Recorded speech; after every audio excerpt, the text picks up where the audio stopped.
Imagine, if you will, that your life is a grand and intricate blueprint. You are the architect, and from a very young age, you've been meticulously drawing this plan.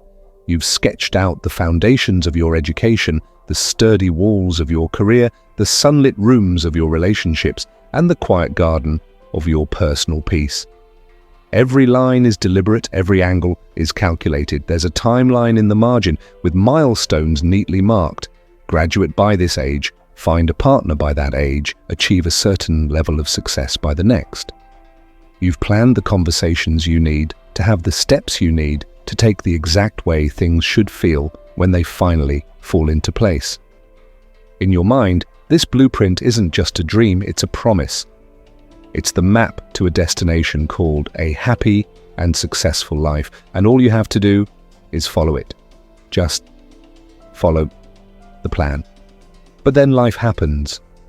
A line on the blueprint smudges. An unexpected storm washes away a section of the ink. A wall you thought was solid develops a crack you never anticipated. The promotion you worked tirelessly for goes to someone else. A relationship you poured your heart into ends without a clean explanation. A health issue appears uninvited and unannounced. Suddenly the map you've been holding so tightly doesn't seem to match the territory you're standing in. And what do? We grip the blueprint tighter. We try to force the landscape to conform to our drawings. We push harder, we work longer, we strategize more, we try to control every single variable. We tell ourselves, if I just try a little harder, if I'm a little smarter, if I can just manage this person's perception of me, if I can just predict the market's next move, if I can just fix this one flaw in my partner, then everything will get back on track. Does this feeling sound familiar? It's the feeling of swimming against a powerful current. It's the exhaustion that settles deep in your bones, a weariness that has nothing to do with a lack of sleep. It's the quiet frustration that simmers just beneath the surface, the sense that you're running a marathon, but the finish line keeps moving further away. You're doing everything you've been told is right, everything that should lead to success and peace, yet peace feels like a distant shore. The more you try to control every wave, every gust of wind, the more you feel like you're drowning. Your knuckles are white from clenching your fists. Your jaw is tight with unresolved tension, and your mind is a frantic storm of what-ifs and should-haves. But what if the entire premise is wrong? What if the secret to getting everything you truly want, the peace, the success, the love, the fulfillment, isn't about gripping tighter, but about opening your hands? What if the path to your destination isn't found by fighting the current, but by learning to float with it? This isn't about giving up. It's not about becoming passive or resigning yourself to fate. It's about understanding a deeper, more profound form of power. It's about discovering that true control doesn't come from forcing the world outside of you to bend to your will, but from mastering the world inside of you. It's the ultimate paradox of life. The moment you stop trying to control everything, you gain a sense of influence and grace you never thought possible. This isn't a new, fleeting self-help trend. This is ancient wisdom echoed through the centuries by some of the most profound thinkers in human history. The great Roman emperor and Stoic philosopher Marcus Aurelius, who ruled one of the most powerful empires the world has ever known, wrote in his private journal, not for an audience, but for himself, "Accept the things to which fate binds you and love the people with whom fate brings you together, and do this with all your heart." Think about that for a moment. This was a man who commanded legions, who could make decisions that would alter the course of history. Yet in his personal search for wisdom, he reminded himself not of his power to command, but of his need to accept. He understood that his frustration and suffering didn't come from the events themselves, but from his resistance to them, from his wish that they were something other than what they were. He knew the real battle wasn't on the fields of Germania, but in the landscape of his own mind. Let me tell you an old story that perfectly illustrates this idea. It's a Taoist parable about a wise old farmer in a small Chinese village. One day, his only horse, his most prized possession, ran away. His neighbors came to console him. "Oh, what terrible luck," they said, shaking their heads in sympathy. The farmer simply replied, "We'll see." A week later, the horse returned, and it wasn't alone. It brought with it a herd of wild horses. The neighbors came again this time to celebrate. "What incredible good fortune," they exclaimed. The farmer calmly said, "We'll see." The next day, the farmer's son was trying to tame one of the wild horses. He was thrown off and broke his leg. The neighbors rushed over once more. "This is a disaster. Your good fortune has turned to terrible misfortune. They lamented. The old farmer looked at his son's leg and said, just as before, "We'll see." A few weeks passed and the emperor's army came to the village, conscripting every able-bodied young man for a war they knew most would not return from. Because the farmer's son had a broken leg, he was the only young man in the village who was spared. This story isn't about horses or broken legs. It's about the futility of our desperate need to label every event as good or bad, as a success or a failure the moment it happens. We are so attached to our blueprint, to our idea of how things should be, that we lack the patience to see how they will actually unfold. That promotion you didn't get, was it a failure? Or did it lead you to discover a new path, a new company, or even a new calling that brought you more fulfillment than you could have ever imagined in that old job, that relationship that ended so painfully? Was it a disaster? Or did the space it created allow you to grow into the person you needed to become, to eventually attract a love that was far healthier and more aligned with your true self? The farmer understood something we so often forget. Life has a rhythm and a timing that is far grander and more complex than our limited perspective can comprehend. Our desperate attempts to control and define every single moment rob us of the wisdom that comes from simply allowing the story to play out. This is the very first step on our journey together in this video. It is the simple yet revolutionary act of recognition.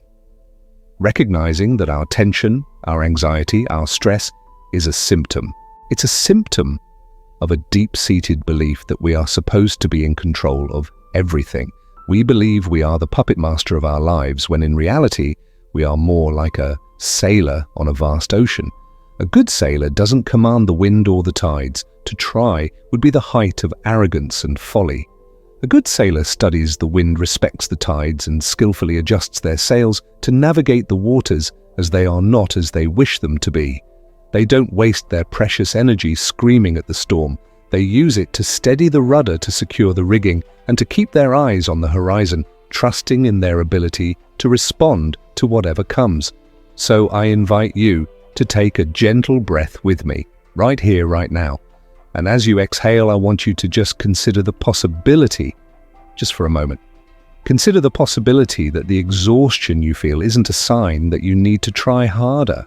What if it's a sign that you need to let go, not of your dreams, not of your goals, not of your responsibilities, but of your rigid, white-knuckled attachment to a single specific outcome, to a single specific timeline, to a single specific blueprint that you drew up a long time ago? What if true power lies not in forcing the lock, but in finding the right key? And what if that key has been in your pocket all along, disguised as relaxation, trust, and the profound courage to let go? If this idea resonates with you even just a little, if it feels like a quiet truth you've known deep down but were afraid to admit, then stay with me. Because understanding this paradox is only the beginning. The real question is, how do we begin to practice it? How do we learn to trust the current when we've spent our entire lives being taught to fight it? In the next part, we will begin to explore that very question, starting with the most fundamental principle of this entire philosophy. And so we arrive at the heart of the matter, the central question that sits patiently behind all of our striving and all of our stress. How do we begin to untangle a lifetime of conditioning? Our entire society, from the moment we are born, teaches us to grip, to strive to control. We are praised for our ambition, for our ability to make things happen. The very idea of letting go can feel profoundly counterintuitive, like an admission of defeat. It can sound passive, weak, like you're simply letting life happen to you. But the wisdom we are exploring together is far from passive. It is an active, disciplined, and incredibly courageous way of engaging with life. It requires more strength to open your hand and trust than it does to clench your fist in defiance. So where do we find this strength? Where is the starting point on this new map? The starting point is a single, powerful distinction. It's a mental tool so simple yet so profound that once you begin to use it, it will fundamentally change the way you experience every moment of your day. It is the compass for the sailor we spoke of, allowing them to navigate any storm with a sense of inner calm. This principle was the absolute cornerstone of the teachings of another great Stoic philosopher, Epictetus. Now Epictetus had a life story that gave him a unique perspective on control and freedom. He was born a slave in the Roman Empire. His body, his property, his very freedom of movement were owned by another man.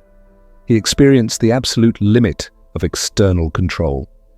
And yet through his intellect and his will, he became one of the most respected and influential philosophers of his time, teaching emperors and common citizens alike. And the core of his teaching, the secret he discovered in the face of utter powerlessness, was this: some things are within our power and some things are not. Let that sink in for a moment. Some things are within our power and some things are not. This is what philosophers call the dichotomy of control, and it is the master key to unlocking a life of tranquility and purpose. The entirety of our anxiety, frustration, anger, and disappointment, Epictetus argued, comes from a simple confusion between these two categories. We suffer because we desperately try to control what is not in our power, and we simultaneously neglect what is. So let's spend some time right now calmly and clearly drawing this line in the sand. Let's look at that vast and chaotic list of things we worry about and sort them into these two simple baskets. First, let's look at what is fundamentally not in our control. This list is vast, much larger than we often care to admit. The opinions other people have of you, not in your control. You can be the kindest, most generous person in the world, and someone will still find a reason to dislike you based on their own history, their own insecurities, or their own mood that day. The economy, not in your control. The weather, not in your control. The traffic on your way to an important meeting, not in your control. Your body's natural aging process or a sudden illness, largely not in your control. The past, absolutely not in your control. It is sealed and finished. And here is the most difficult one for us to accept: the ultimate outcome of your efforts. Yes, you heard that right. Even the final result is not fully within your power.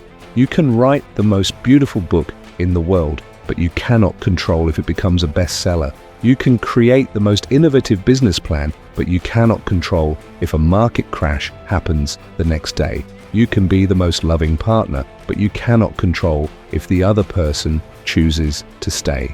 Trying to exert absolute control over these things is the definition of insanity. It is like trying to command the sun to rise in the west. It is a recipe for perpetual frustration. It is the source of almost all our pain. Now let's turn to the second basket. What then is truly within our power? The list here is much shorter, but it is infinitely more potent. Within your absolute control are your judgments, your opinions, and your beliefs about the things that happen. An event itself is just an event. Your interpretation of that event is where your power lies. Also in your control are your intentions, the why behind your actions. You can choose to act from a place of love or a place of fear, from integrity or from greed. This choice is always and unequivocally yours. And finally, your actions themselves, your decisions, the effort you choose to put forth, the words you choose to say, how you choose to respond to the traffic jam, to the critic, to the illness, to the failed project. This is your kingdom. This is what the Stoics called your inner citadel, a fortress of peace within you that no external event, no matter how catastrophic, can ever breach unless you give it permission. Let's think of it like a garden. You are the gardener. You cannot control the weather. You cannot command the sun to shine, nor can you stop the rain from falling.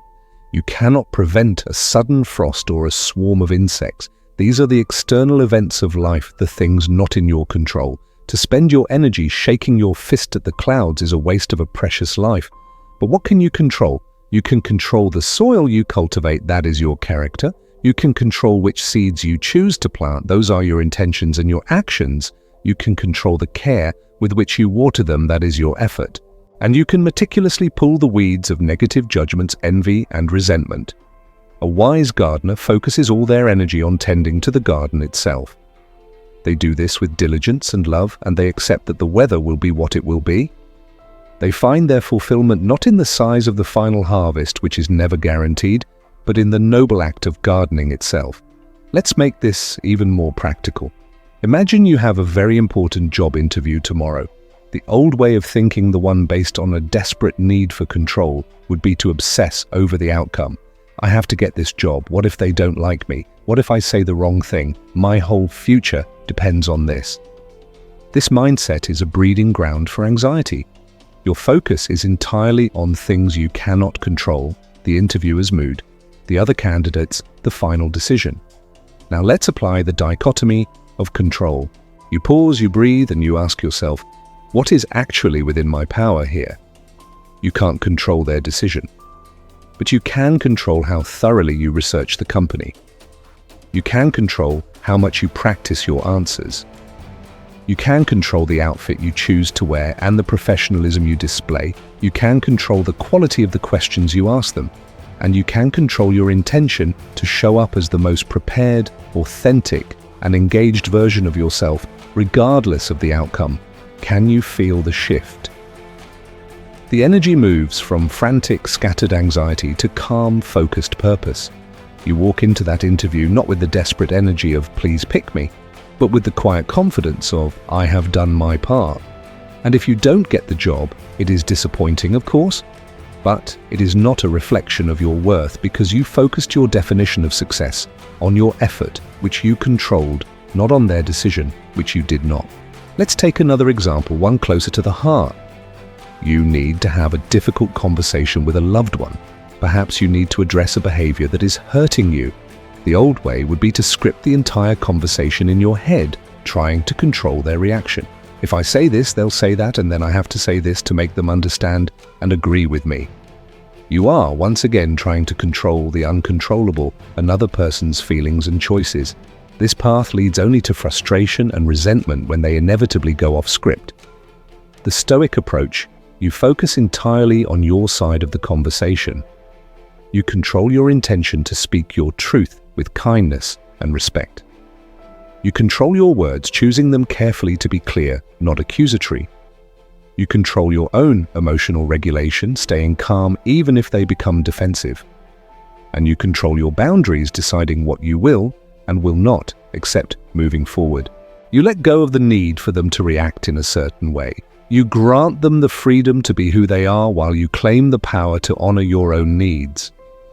This is the foundation of a healthy relationship, not with others, but first with reality itself. This simple sorting exercise is the most practical first step you can take. It is a daily practice. From this moment on, as you move through your day, become a gentle observer of your own mind. When you feel that familiar spike of anxiety, that flash of anger, that wave of despair, pause. Don't judge it, just notice it and ask that simple question: what am I trying to control right now? Is this in my garden or is this the weather?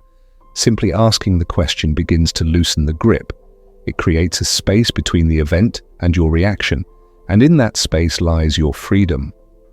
Knowing this difference, understanding this map, is the first and most liberating step.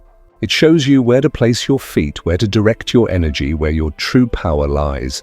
But of course, knowing the map is not the same as walking the path. We are human. We have long practiced emotional habits. What happens when we understand this principle with our minds, but our hearts still ache for a different outcome? How do we build the emotional resilience to truly accept what we cannot change without falling into bitterness or despair? How do we train our hearts to align with this profound wisdom? That is the next layer of our journey. And that is where we will venture together in our next part. So we have arrived at this crucial understanding. We have drawn a line in the sand, separating the vast, uncontrollable weather of the world from the small, fertile garden of our own actions. This knowledge is a profound relief. It gives us a place to stand, a place to focus our energy. And yet, we are not merely intellectual beings. We are creatures of heart, of memory, of deeply ingrained emotional habits. The mind can accept that the final decision in a job interview is not in our control, but the heart still stings with the pain of rejection. The mind can understand that we cannot control a loved one's choices, but the heart still aches with the disappointment of being let down. This is the great human chasm, the space between knowing a thing intellectually and embodying it emotionally. How then do we build a bridge across that chasm? How do we not only accept what we cannot change, but find a sense of peace and perhaps even purpose within it? The answer lies in the next and perhaps most transformative layer of this ancient wisdom. It comes to us once again from Epictetus, who stated it so clearly, it's almost shocking in its simplicity. We are disturbed not by events, but by our judgment of events. Let's take a moment to truly absorb the weight of that statement. It's not the traffic jam that causes your anger. It is your judgment that the traffic jam is a terrible thing that is unjustly ruining your day. It is not the rain that spoils the picnic. It is your judgment that a picnic can only be enjoyed in the sunshine. The events themselves are neutral. They are simply raw data. The rain is just water falling from the sky. The traffic is just a collection of cars stopped on a road. The job rejection is just a no from one person at one company. The suffering, the anger, the despair, these are not contained within the event itself. They are products of the meaning we assign to it, the story we tell ourselves about what it means. This is where our ultimate power lies. While we may not be the authors of the events of our lives, we are and always will be the authors of our experience of those events. Think of yourself as a mental alchemist. In medieval times, alchemists sought to turn base metals like lead into gold. They never tried to change the fundamental nature of the lead itself. Instead, they applied a transformative process to it. The external events of our lives, the setbacks, the losses, the unexpected turns, are like lead. They are what they are. We cannot turn the lead back into iron ore in the ground, but our mind is the alchemical laboratory, our perception, our judgment, our perspective. This is the philosophical fire that can transform that heavy, dull lead into shining, precious gold. This doesn't mean pretending the lead isn't lead. It doesn't mean engaging in toxic positivity, smiling and saying everything is wonderful when your heart is breaking. It means acknowledging the weight of the lead in your hand and then consciously choosing to begin the transformative process. So how do we do this? We can start by understanding the power of the second story. When something difficult happens, we all have an immediate automatic reaction. This is the first story. It's often written by our fear, our ego, our past wounds. When you get laid off from a job, the first story might be, I'm a failure, I'm not good enough, my career is over, this is a catastrophe. This story feels incredibly real and all-consuming. And it's important to acknowledge it, to allow yourself to feel the shock and the fear. The Stoic path is not about repression, but it is about not letting that first story be the final story. The alchemical process begins when you consciously choose to write a second story. After the initial wave of emotion has passed, you sit down with yourself and you ask, is there another way to see this? The second story might sound something like this. This is painful and scary. But the identity of this company was not my identity. This is an unexpected redirection. What is this situation making possible? Perhaps this is the push I needed to explore a career that is more aligned with my passions. Perhaps this is an opportunity to learn what true security means outside of a job title. This is a chance to practice resilience. Notice the difference. The first story is a verdict. It's a dead end. The second story is a question. It is an opening. It doesn't deny the difficulty, but it refuses to be defined by it. This is the essence of what the great Marcus Aurelius meant when he wrote, "The impediment to action advances action. What stands in the way becomes the way." He was saying that every single obstacle, every piece of lead that life hands us is a custom-designed opportunity to practice a virtue. When someone betrays your trust, that is a painful obstacle. But it is also the way to learn the virtue of discernment, to practice setting better boundaries, and perhaps even to find the strength for forgiveness, not for their sake, but for your own peace. When you are faced with a chronic illness that is a heavy obstacle, but it can also be the way to discovering a different kind of strength, an inner resilience you never knew you had.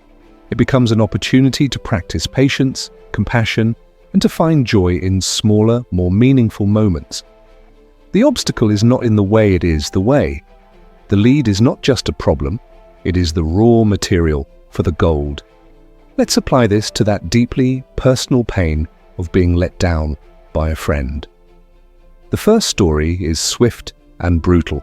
People can't be trusted. I was a fool to open up. I'm going to build walls around myself to never get hurt again. This story leads to a lonely, bitter prison of your own making. Now let's try to write the second story. It might take time, days, even weeks. It could start like this: their actions were deeply hurtful and my pain is valid. This has revealed a truth about our friendship that I needed to see. This painful experience is teaching me something invaluable about what I require in a true friendship. It is an opportunity for me to honor my own feelings and to become more selective about who I give my trust to. This obstacle is the way to more authentic relationships in the future. In this second story, you are no longer a victim of their behavior. You are a student of life learning a difficult but necessary lesson. You are the alchemist taking the lead of betrayal and transforming it into the gold of wisdom and self-respect. I invite you to try a small experiment right now or later today. Think of a challenge you are currently facing. It doesn't have to be monumental. It could be a frustrating project at work, a conflict with your neighbor, a personal goal you're struggling with. First, identify the first story you've been telling yourself about it. Write it down or just say it out loud. Notice how it makes you feel, probably heavy, stuck, or resentful. Acknowledge that feeling. Let it be there. Then take a breath and ask yourself, what is the second story I could choose to tell? What virtue is this challenge asking me to cultivate? Is it patience? Is it creativity? Is it courage? What could this obstacle be the way to? You don't have to believe this new story 100% right away. The goal isn't to lie to yourself. The goal is to simply open the door to a new possibility, to crack the window open just enough to let a new light in. This is the art of mastering your inner world. It is the understanding that our lives are not defined by the script we are given, but by the way we choose to perform it.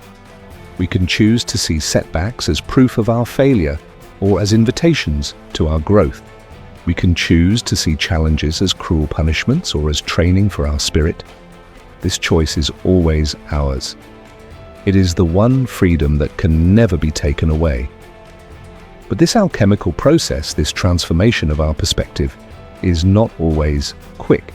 Sometimes we write our second story. We resolve to see the obstacle as the way, but the gold is nowhere in sight. We are left sitting in the dark with the heavy feeling of lead in our hands, wondering if the transformation is even real. How do we keep faith during those long, quiet periods of waiting and uncertainty? How do we learn to trust that the process is working even when we have no evidence? This requires a different, deeper kind of strength, the quiet, powerful, and often misunderstood wisdom of patience. And that is precisely where our journey will take us next. We have journeyed inward into the alchemical laboratory of the mind. We've discovered that while we cannot control the events of our lives, we are the undisputed authors of the meaning we give them. We have learned to take the heavy, dull lead of a setback and begin the sacred process of transforming it into the gold of wisdom and resilience. We choose to write a second story. We resolve to see the obstacle as the way. And this brings a sense of agency, a feeling of profound power in a world that often feels chaotic. But then we enter the next great trial. A trial not of action nor of perception, but of time itself. We have planted the seed of our new perspective, but we find ourselves in the long, quiet, and often agonizing season of waiting. We look at the bare soil of our lives and we see no sprouts. The gold is not yet shining. And a voice inside us, conditioned by a lifetime of impatience, begins to whisper, "Is this actually working, or am I just fooling myself?" This is perhaps the most difficult part of the journey because it runs contrary to everything our modern world teaches us. We live in a culture of the immediate, a society of instant gratification. We can have food delivered in minutes, stream any movie in seconds, and see curated images of overnight success flash across our screens constantly. This creates a deep collective anxiety, a frantic sense that if we are not seeing rapid, visible progress, we are falling behind. It makes patience feel less like a virtue and more like a liability. We want the harvest the day after we plant the seed. We want the strength the day after we first lift the weight. We want the intimacy the day after we first meet someone. And when life, in its infinite wisdom, does not oblige, we conclude that something is wrong. We blame the soil, we blame the seeds, we blame ourselves. But what if the timing itself is part of the lesson? What if the waiting is not an empty space between the effort and the result, but a crucial active ingredient in the process of creation itself? The ancients understood this. The Stoic philosopher Epictetus, whose wisdom we have leaned on, once again provides the perfect guidance. No great thing is created suddenly, he said, any more than a bunch of grapes or a fig. If you tell me that you desire a fig, I answer you that there must be time. Let it first blossom, then bear fruit, then ripen. There is a natural order to things, a sacred rhythm to growth. You cannot force a tree to grow faster by pulling on its branches. You would only break them. You cannot force a relationship to deepen by demanding intimacy. You would only suffocate it. You cannot force your own healing to accelerate. You would only disrupt it. Some things, the most important things, wisdom, strength, love, mastery. A life of meaning simply must take time. There is a beautiful story that illustrates this more powerfully than anything I could say. It is the story of the Chinese bamboo tree. When you plant the seed of this incredible tree, you water it, and you nurture the soil for the entire first year, and nothing happens. There is no visible sign of growth. You continue to water and nurture it for a second year, and still nothing. A third year, a fourth year, still nothing. It is a profound test of faith. Many would have given up, concluding the seed was dead, but the patient farmer continues to care for the seemingly barren ground. Then sometime in the fifth year, something miraculous happens. The bamboo tree finally breaks through the ground, and in a period of just 6 weeks, it grows to an astonishing 90 feet tall. The question is, did the tree grow 90 feet in 6 weeks, or did it take 5 years? The answer, of course, is that it took 5 years. For those first 4 years, while nothing was happening on the surface, the tree was developing a massive, intricate network of roots, a foundation strong enough to support the explosive growth that was to come. Now I want you to think about your own life, that business you are trying to build, that skill you are trying to master, that personal change you are trying to make. Perhaps you are in year 1 or 2 or even year 4 of your own bamboo tree. You are showing up, you are doing the work, you are watering the ground, but you see no visible evidence of success. It is so easy to become discouraged, to look at others whose trees seem to be shooting up overnight, and to feel that your efforts are futile. But this wisdom invites you to trust the process. It invites you to believe in the power of the roots you are building beneath the surface. Every book you read, every difficult conversation you have, every time you choose a new habit over an old one, every failure you learn from, these are all part of your root system. You are not failing. You are building your foundation, and when the time is right, the growth will come, and it will be strong and sustainable because it was built on a foundation of patience. It is so important to understand that this kind of patience is not passive waiting. It is not sitting on your hands and hoping for the best. It is active trust. It is the fusion of consistent effort and faithful surrender. You continue to do your part. You focus on the things within your control, as we discussed. You water the soil, you tend to the garden, you lay one brick for your cathedral as perfectly as you can every single day, and then you let go. You surrender the timeline to a wisdom greater than your own. The great philosopher Socrates is credited with the idea that to do is to be. This means that the real transformation is not found in the final achievement, but in who you are becoming through the daily act of doing. The goal is not just to perform a beautiful piece of music, it is to become a musician through thousands of hours of practice. The goal is not just to write a book, it is to become a writer through the patient daily act of showing up to the blank page. The fulfillment is in the process, not the prize. When you fall in love with the process, the need for immediate results begins to dissolve. Sir James Dyson, the inventor of the bagless vacuum cleaner, famously created 526 failed prototypes before he finally got it right. Think about that. Over 5,000 failures. A person obsessed with the outcome would have quit after the first 100. But a person in love with the process, with the puzzle, with the act of creation, sees each failure not as a dead end, but as a clarification. Each failed prototype was not a failure to make a vacuum. It was a success in discovering another way that didn't work. It was a necessary part of building the root system. So I invite you to take a moment and identify one area in your life where you are feeling this friction of impatience, a goal that isn't materializing as fast as you would like. Now ask yourself, can I fall in love with the process just for today? Instead of measuring success by the final outcome, can you redefine success as simply showing up? Can you find the satisfaction in the act of watering the seed without digging it up to check for roots? This shift from outcome-based living to process-based living is a profound act of self-kindness. It returns your sense of accomplishment and fulfillment to the present moment, to the one place you can actually control. When you truly embody this patient trust, something remarkable begins to happen. It's not just that you feel more at peace, the very energy you bring into your daily actions begins to change. The frantic, anxious, needy energy of when will it happen transforms into a calm, grounded, confident energy of I am doing my part and I trust the timing of my life. This changes how you interact with people, how you approach opportunities, how you carry yourself through the world. You stop scrambling and you begin to align. You stop desperately chasing after things and you find, in the most beautiful and mysterious way, that they begin to be drawn to you. And understanding that fundamental shift in energy from chasing to attracting, that is where the true magic of effortless living begins to unfold. And it is the path we will begin to walk in our next part together. We have journeyed together through the landscape of acceptance, the alchemy of perception, and the quiet power of patience.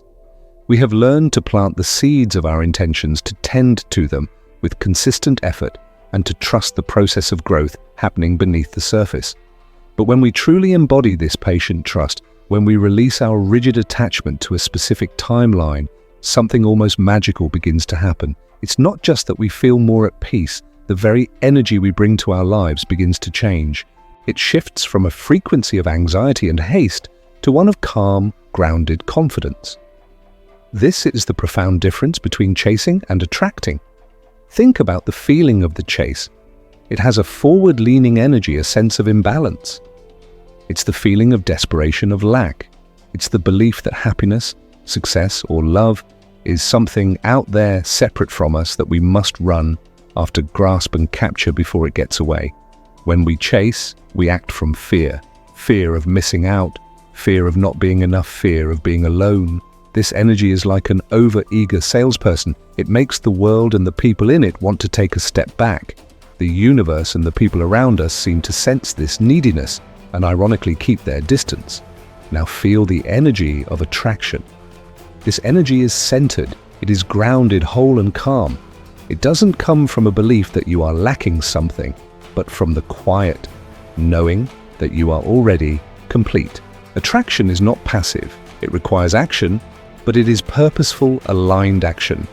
It comes from being clear on who you are, what you stand for, and the value you bring.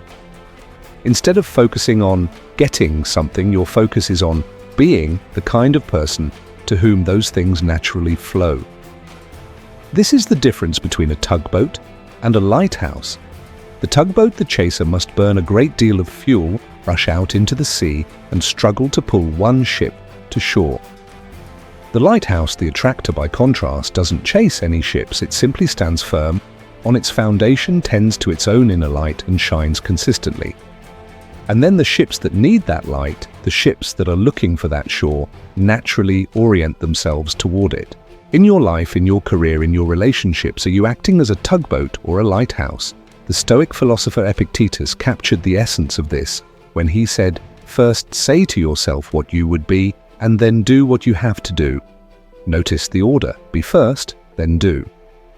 The energy of the chase reverses this. It says, when I do this and get that result, then I will be happy, successful. The energy of attraction says, I will choose to be a happy and purposeful person right now, and from that state of being, I will do what aligns. Consider this in the context of relationships. The chaser enters the dating world out of a fear of loneliness. They might text too much, need constant reassurance, or try to morph themselves into whatever they think the other person wants. This needy energy can be felt, and it is often repellent. The attractor, by contrast, focuses on becoming a whole and happy person on their own. They cultivate their hobbies, build strong friendships, and find joy in their own life. When they date, they come with an energy of fullness, looking for someone to share their wonderful life with, not someone to complete it. This confidence and self-possession is naturally magnetic. They don't have to chase because their own light is attractive. The same is true in a career. The chaser hunts for a job with desperation. They spray out 100 generic resumes for positions they don't even truly want. Their energy screams, please just give me a job. The attractor takes a different approach. They take the time to get clear on their strengths and values. They identify companies whose culture and mission align with their own. They act with purpose. They may only send 5 applications, but each one is thoughtful, authentic, and tailored to show the unique value they can bring. They enter an interview not as a supplicant, but as a potential partner to see if it's a good fit for both sides. They act as a lighthouse, shining a clear signal of who they are and what they do best. As a result, they don't just find a job, they find the right career. So how do we make this shift? It begins by examining our motivations. Before you act, pause and ask yourself this simple question. Am I doing this from a place of fear or from a place of purpose? Am I sending this text because I genuinely want to connect or because I'm afraid they'll forget about me? Am I taking on this project because it aligns with my values or because I'm afraid of missing out? The honest answer to these questions reveals whether you are operating from the energy of the tugboat or the lighthouse. The shift happens when you consciously begin to choose the actions that flow from purpose, from wholeness, and from a belief in your own value, even if they feel smaller or slower. To become the lighthouse is to trust that tending to your own light, honing your skills, cultivating your kindness, living in alignment with your values is the most important work you can do. It's the belief that when you shine authentically, the right people and the right opportunities will find their way to you. It frees you from the exhausting burden of constantly trying to manipulate and force outcomes. But to truly become the lighthouse, to truly stand firm and shine, we must be willing to release our deepest human attachment, the attachment to controlling how other people and how life itself will respond to our light. We must be willing to let the ships choose their own course, and learning to release that grip. That is the next step toward true freedom, and it is where we will venture together in our next part. And so we arrive at this powerful realization. To live a life of deep and meaningful attraction, we must become like the lighthouse, grounded, authentic, and focused only on tending to our own light. We have seen how this calm, purposeful energy is infinitely more magnetic than the frantic, needy energy of the chase. But to truly embody the spirit of the lighthouse, to stand firm in our own truth and shine our light without expectation, we must be willing to let go of the very thing our ego craves the most: control. Specifically, the illusion of control over outcomes and over other people. This is often the final, most challenging barrier to a life of peace and flow. It is the root of the chase. We chase because we believe we must force a specific outcome to happen or make a specific person act a certain way in order to be happy. The paradox is that the harder you try to control something outside of yourself, the less real control you actually have. Imagine you are trying to hold a fistful of water. The natural instinct is to squeeze your hand shut, to tighten your grip to keep it from escaping. But what happens? The water slips through the cracks between your fingers, and you are left with nothing but a damp hand. But if you relax your hand, cup it gently, and simply allow the water to rest in your open palm, you can hold it. This is the perfect metaphor for control in life. A tight fist is a desperate attempt to manage and force. An open palm is an act of allowing, of trust, of release. True power is found not in the clenched fist, but in the open hand. The Stoic philosopher Epictetus, who knew the brutal reality of being controlled as a slave, understood this better than anyone. He said, "Freedom is the only worthy goal in life. It is won by disregarding things that lie beyond our control." Think about that. True freedom isn't the ability to make everyone and everything do what you want. It is the inner freedom that comes from releasing the need for them too. We spend so much of our precious life energy trying to manage things that were never ours to manage in the first place: other people's feelings, their choices, their growth, their journey. Let's bring this into our closest relationships. Have you ever tried to fix someone you love? A partner, a child, a close friend. You see their potential, you see the mistakes they are making, and you believe that if you could just get them to listen, to see things your way, they would be happier, and in turn, your life would be easier. So you advise, you persuade, you argue, you manage. You are, with the best of intentions, trying to control their path. But what is the result? Almost always, it is frustration, resentment, and conflict. The other person feels controlled and misunderstood, and they push back. You feel unheard and unappreciated, and you push harder. It becomes an exhausting tug of war. The path of release, the open-handed approach, is different. It doesn't mean you don't care. In fact, it allows you to love more purely. It means you communicate your own feelings and needs clearly. You set firm, healthy boundaries for what you will and will not accept in your life. You offer your wisdom when it is asked for, and then you let go. You grant the other person the dignity of their own journey, the right to make their own mistakes and learn their own lessons. You release them from the burden of your expectations. In doing this, you free not only them, but yourself. You reclaim all the energy you were spending on that futile tug of war and can now use it to tend to your own garden, to shine your own light. This same principle applies to our goals and our work. We can become so attached to a specific outcome, getting that one particular promotion, launching a project by a specific date, receiving a certain kind of recognition, that we try to control every single variable. We micromanage our team, we overthink every detail, and we are thrown into a state of panic by the smallest unexpected delay. This kills creativity. It leads to burnout. And it makes the entire process a miserable, anxiety-ridden grind. The great Roman philosopher Seneca put it beautifully: fate leads the willing and drags along the reluctant. When we fight against the natural flow of life, when we resist unexpected changes, we are the reluctant ones being dragged along. Life becomes a struggle. But when we are the willing, we work with life. This means you do your part with excellence. You prepare for the important presentation with everything you have. You pour your heart into your project. You bring your best effort, your A game. This is your domain of control. But then you step onto the stage, you release your project into the world, and you let go of the outcome. You open your hand. You trust that you have done the work. And now the result is not entirely up to you, up to This is not weakness, it is profound strength. It allows you to perform without the crippling weight of anxiety. It allows you to adapt when things don't go according to plan. You walk into the presentation relaxed and present not tense and desperate. You focus on connection, not just perfection. And ironically, this state of relaxed present effort is the very thing that produces the best possible results. So here is a small practice for you. For the rest of this week, I want you to become an observer of your own desire to control.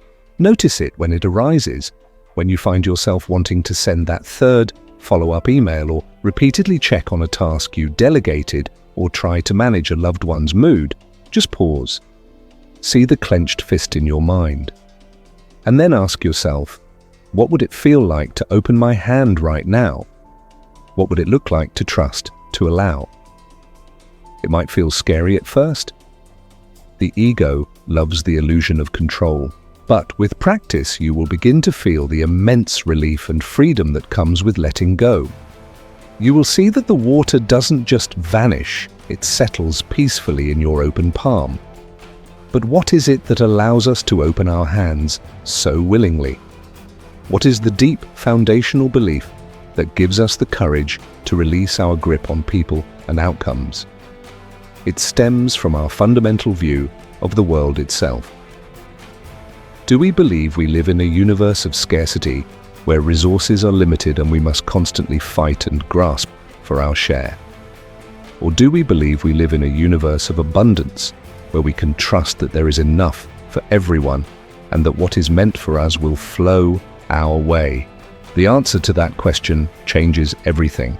And it is the key to unlocking the final doors of this philosophy, which we will explore together in our next part. We have arrived at the very foundation upon which this entire philosophy rests. We've talked about releasing our grip on people and outcomes, about learning to trust the process, about becoming the lighthouse instead of the tugboat. But what is it deep in our soul that gives us the profound courage to finally open our hands? What is the core belief that allows us to trust the universe enough to let go? The answer lies in the lens through which we choose to see the world. It all comes down to a single fundamental choice. Do you believe you live in a world of scarcity or a world of abundance? Let's first describe the world of scarcity. This is the default setting for many of us, conditioned by millennia of survival instincts and reinforced by a culture of comparison. The scarcity mindset operates on the belief that there is a limited pie. There is only so much success, so much love, so much opportunity, so much happiness to go around. It's a zero-sum game. If someone else gets a big slice, it means there is less for you. This belief is the root of jealousy, of envy, of bitter competition. It forces us into a state of perpetual anxiety, constantly comparing, measuring, and fearing that we are falling behind. In a world of scarcity, it makes perfect sense to clench your fist, to hoard what you have, and to desperately chase after what you don't.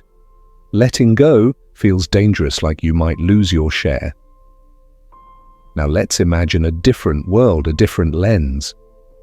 This is the world of abundance. The abundance mindset operates on the belief that the pie is not limited. In fact, it is constantly expanding. It believes that there is more than enough for everyone. Another person's success does not diminish your own. It illuminates the path and is evidence of what is possible. This belief fosters collaboration, generosity, and a sense of calm possibility. It trusts that new opportunities are always being created, that love is not a finite resource but a generative force, and that success is not something you take from others but something you create. In a world of abundance, opening your hand is not an act of loss. It is an act of faith. It creates space for more to flow in. Think of two people at a magnificent feast. The person with the scarcity mindset frantically piles their plate high with food, worried it will run out. They guard their plate, eat quickly without tasting, and eye what others have with suspicion. They are so consumed by the fear of not having enough that they cannot enjoy the feast at all. The person with the abundance mindset takes a portion that feels right, savoring each bite. They share food with their neighbors, engage in joyful conversation, and trust that the kitchen is full and more food will be brought out. They are able to fully experience the joy of the feast because they are not enslaved by the fear of it ending. The Stoics understood this profoundly. They taught that abundance is not an external condition, but an internal one. Epictetus said, "Wealth consists not in having great possessions, but in having few wants." Seneca echoed this, "It is not the man who has too little, but the man who craves more that is poor." You can be a billionaire living in a constant, miserable state of scarcity, terrified of losing what you have. Or you can live a modest life with a deep, peaceful sense of abundance, grateful for everything that is present. The shift from scarcity to abundance is not about changing your bank account, it's about changing your mind. You can see these two mindsets play out every day. In the workplace, the scarcity-minded colleague hoards information, sees every coworker as a threat, and plays political games to get ahead. The abundance-minded colleague shares knowledge, freely celebrates their teammates' victories, and believes that a rising tide lifts all boats. Who do you think is more trusted, more respected, and ultimately more valuable to the team? In relationships, the scarcity mindset manifests as jealousy, possessiveness, and control, believing that love is a limited commodity that must be guarded. The abundance mindset manifests as trust, freedom, and encouragement, believing that love expands when it is given freely. Which relationship do you think is healthier and more likely to last? So how do we make this crucial shift? How do we cultivate an abundance mindset in a world that so often screams scarcity? It is a practice, a daily training of the mind, and it begins with the single most powerful tool we possess, gratitude. The scarcity mind is constantly scanning the horizon for what is missing. The gratitude practice deliberately retrains your focus onto what is present. At the end of each day, simply writing down 3 things. You are grateful for the warmth of the sun, a kind word from a friend, a meal you enjoyed, begins to rewire your brain. It is a conscious act of noticing the feast that is already in front of you. Second, we must learn to actively reframe comparison. When you feel a pang of envy at someone else's success, pause, acknowledge the feeling, then consciously choose a new thought. Instead of "why them and not me," try thinking, "that is wonderful for them. Their success is proof of what is possible and it inspires me." Celebrating others' wins is a powerful antidote to the poison of scarcity. And finally, you must begin to act as if. Act from a place of abundance, even if it feels foreign at first. Share an idea without needing credit. Give a genuine compliment. Be generous with your smile or your time. When you act from a place of fullness, you begin to convince yourself that you are in fact full. This shift from scarcity to abundance is the foundational change that makes everything else we've talked about not just possible, but natural.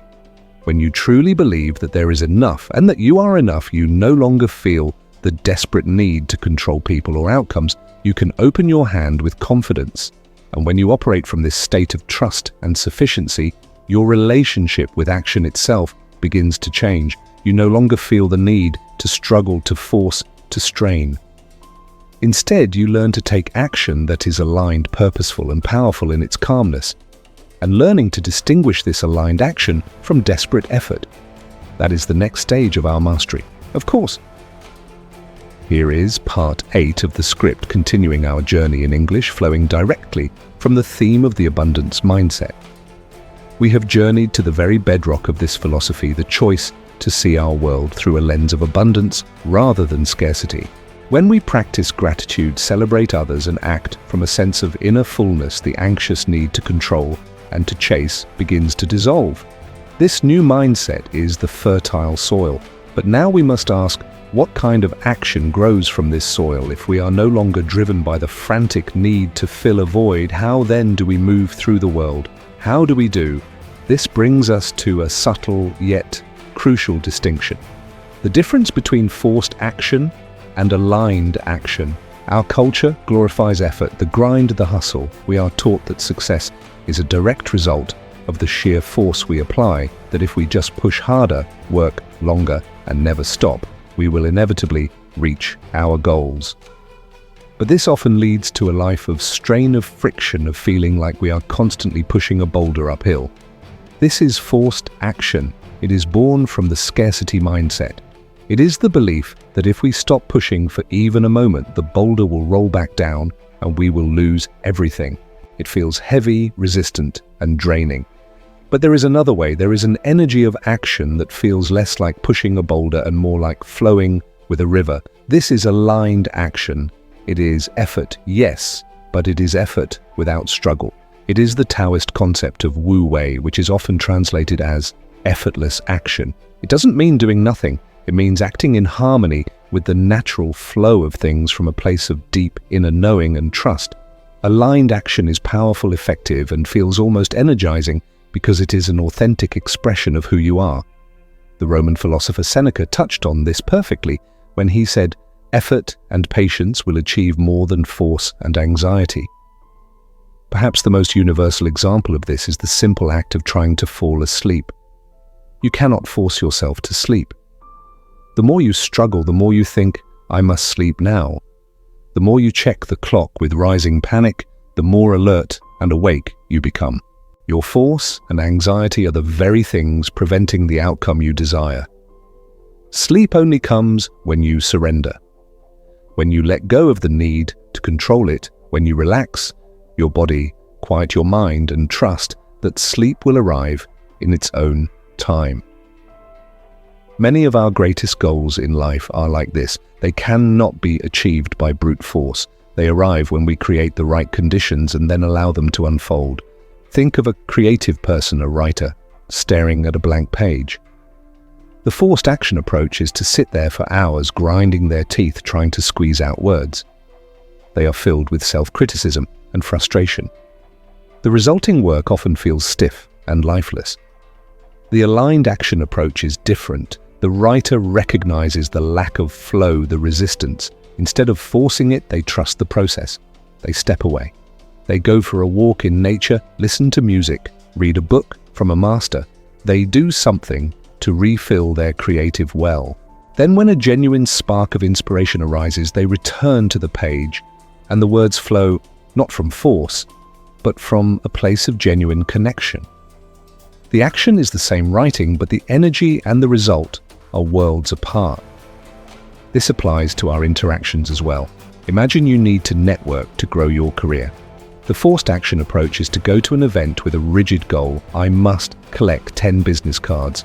You move through the room with a transactional energy, having superficial conversations focused only on what you can get. It feels inauthentic to you and to others. The aligned action approach is to go with a simple intention. I want to have 1 or 2 meaningful conversations. You focus on listening, on being genuinely curious about the other person, on finding a point of real connection. You act from a place of abundance, believing that the right connections will happen naturally. The relationships you build this way are deeper, more authentic, and ultimately far more valuable. A crucial part of aligned action is developing the wisdom to know when not to act. The scarcity mindset screams that we must always be doing something, always be busy, otherwise we'll be left behind.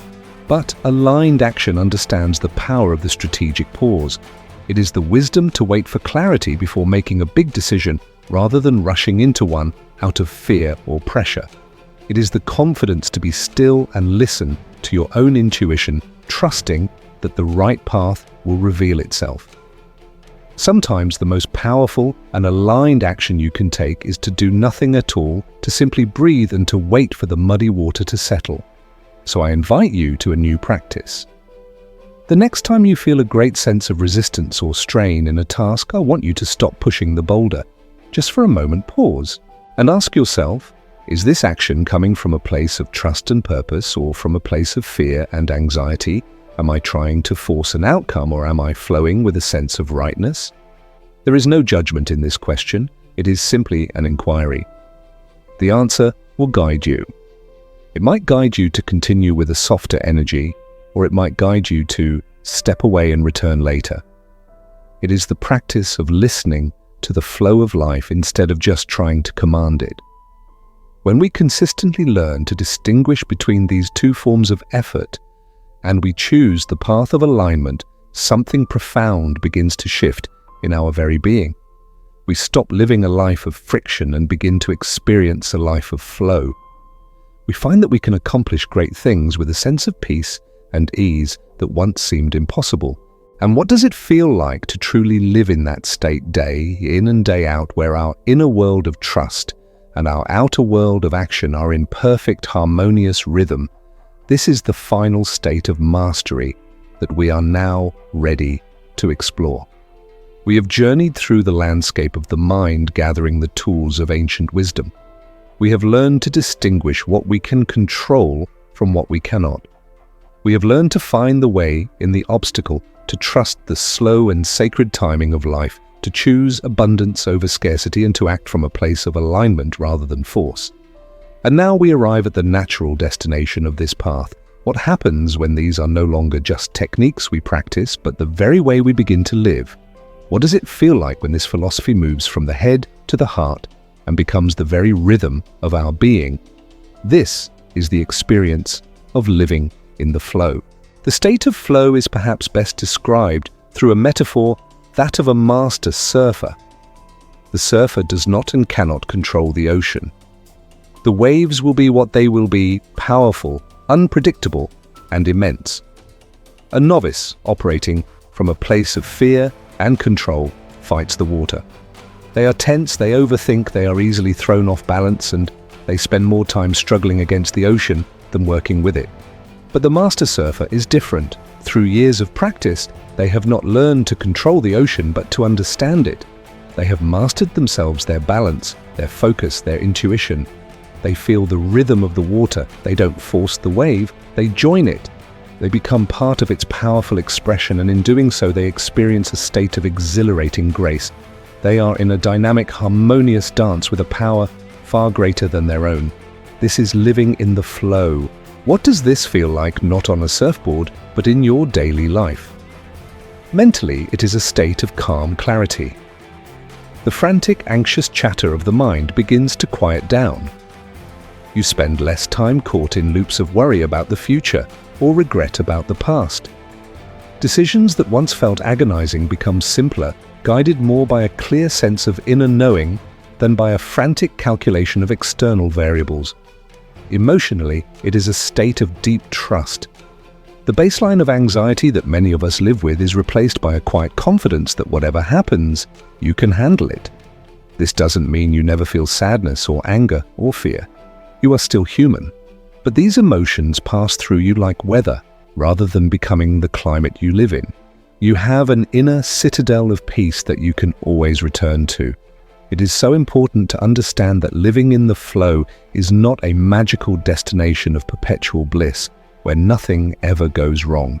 The ocean of life will still produce stormy seas. Setbacks will happen. People will disappoint you. Pain is part of the human experience. The difference is that you no longer see the storm as a personal failure or a cosmic injustice. You are the master sailor who, instead of panicking, knows how to adjust the sails, steady the rudder, and navigate the storm with resilience and grace. The goal is not a life without waves, it is the skill and wisdom to ride the waves you are given. This state of being is what the ancient philosophers were pointing towards. Marcus Aurelius called it living in accordance with nature, not just the nature outside, but our own true nature as well. It is a life where our inner world of reason, virtue, and peace is in harmony with the outer world, whatever it may bring. This is the essence of eudaimonia, the Greek ideal of human flourishing.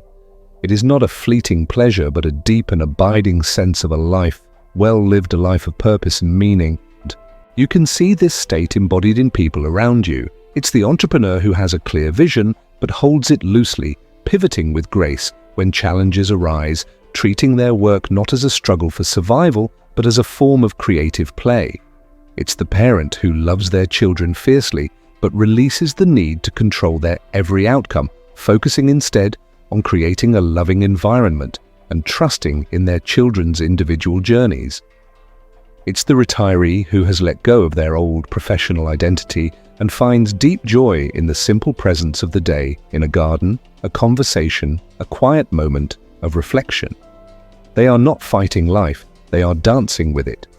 One of the most beautiful side effects of living in this state is the experience of synchronicity. The right person, the right opportunity, the right idea seems to appear at just the right moment. This isn't magic.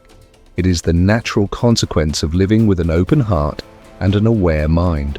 When you are no longer consumed by your own inner storm of anxiety and control, you become far more perceptive to the subtle signals and opportunities that life is constantly presenting. When you are operating as a calm, clear lighthouse, the ships that are looking for your particular harbor are simply more likely to see your light. This state of flow of living in graceful alignment with life is not a distant dream reserved for ancient sages or enlightened masters. It is the natural birthright of a well-trained mind and an open heart. It is the symphony that is created when all the instruments we have discussed, acceptance, perception, patience, abundance, and alignment, are playing in perfect harmony. It is the home we can always return to. But how do we bring all these pieces together? How do we make this symphony the constant music of our lives starting today, right where we are in our final part? We will distill this entire journey into a simple daily commitment, bringing it all home to the present moment. And so we arrive at the end of our journey together and at the beginning of a new way of living. We began with a simple, paradoxical question. What if the key to getting everything you want isn't to grip tighter, but to open your hands? We have traveled from the clenched fist of control to the open palm of acceptance. We have learned to find the way in the obstacle, to trust the sacred timing of the bamboo tree, to become the lighthouse that attracts rather than the tugboat that chases, and to dance with the great, uncontrollable waves of life. We have seen that the ultimate power lies not in forcing the world to bend to our will, but in mastering the world within ourselves. If there is a single thread that weaves through every idea we have explored, it is this: the great shift from seeking power externally to cultivating it internally. For our entire lives, we are taught to focus on the outside world, to get the grade, to win the promotion, to secure the relationship, to accumulate the wealth. We believe that if we can just arrange all the external pieces correctly, then we will finally feel peace and fulfillment inside. But this entire journey has been about turning that equation on its head.